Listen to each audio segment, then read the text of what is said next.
No es momento, por supuesto, de saludar, como es viernes, a mi querido Raúl Flores Martínez, que nos traen las historias que dejaron de contarse. Querido Raúl, ¿cómo estás? Mi querido Paco, ¿cómo estás? Muy buenos días y buenos días al auditorio. Se cumplen 29 años del surgimiento, la aparición del Ejército Zapatista de Liberación Nacional en Chiapas.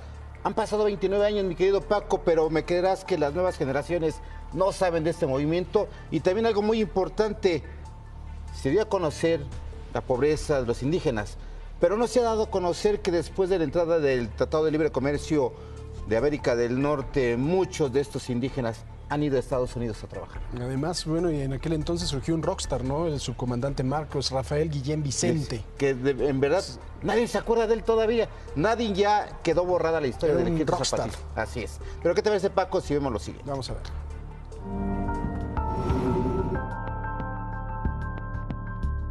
Han pasado 29 años del surgimiento del Ejército Zapatista de Liberación Nacional en 7 cabeceras del estado de Chiapas. 29 años donde un grupo subversivo integrado por indígenas chiapanecos con armas, cargadores y diversos equipos de comunicación manifestó su inconformidad contra los despojos e injusticias que han sufrido los pueblos originarios.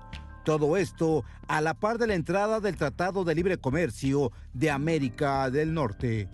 El movimiento del EZLN que irrumpió en la escena nacional el 1 de enero del 94, que sin embargo ya el mismo gobierno federal, el CISEN y otros órganos, la Dirección Federal de Seguridad, entre otros, sabían ya de la existencia de este movimiento desde al menos 1984-85, pero fue hasta 94 que estalló.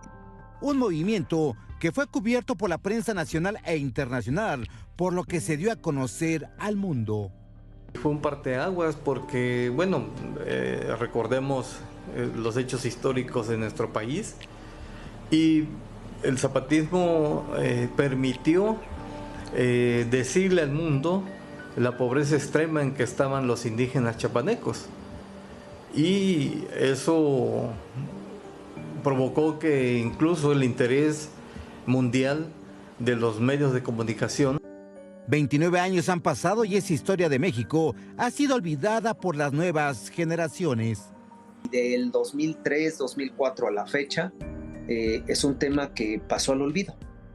A cualquier chico que le preguntes hoy día que ande en los early 20s, o sea, los 20, 25, le mencionas el EZLN y si no lo conoce, no es raro, y si lo conoce más bien es algo así como muy lejano, como algo que pasó en algún momento pero que pues ya no tiene importancia.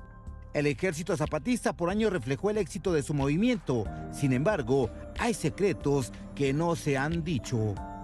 Muchos de ellos han emigrado hacia Estados Unidos porque en sus comunidades pues no tienen mayor desarrollo, siguen siendo pobres, siguen siendo marginados, no les aceptan al gobierno en turno los programas de beneficio social, obras públicas, pavimentación de calles, llevar agua potable, llevar escuelas. Ellos crearon sus propias escuelas, pero no están reconocidas por la Secretaría de Educación, y ahora a 29 años del surgimiento zapatista se han convertido en la principal expulsión de mano de obra barata hacia los Estados Unidos.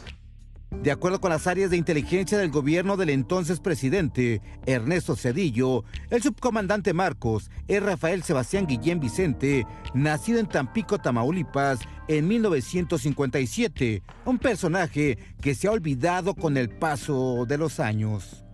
Desapareció de la escena política después de aquella marcha que hicieron de Chiapas al Zócalo por invitación directa del entonces presidente Vicente Fox. Y a partir de ahí la figura de Marcos se empezó a difuminar. Él mismo se alejó del escenario, él mismo se alejó de las entrevistas y del movimiento en sí. Hoy día, al menos públicamente, no sabemos si sigue viviendo en las comunidades, si ya regresó a la vida, digamos, a la vida cotidiana de la ciudad de donde proviene. Han pasado 29 años de la aparición del Ejército Zapatista de Liberación Nacional en Chiapas. 29 años donde no hubo cambios en la población indígena que sigue luchando por sus derechos.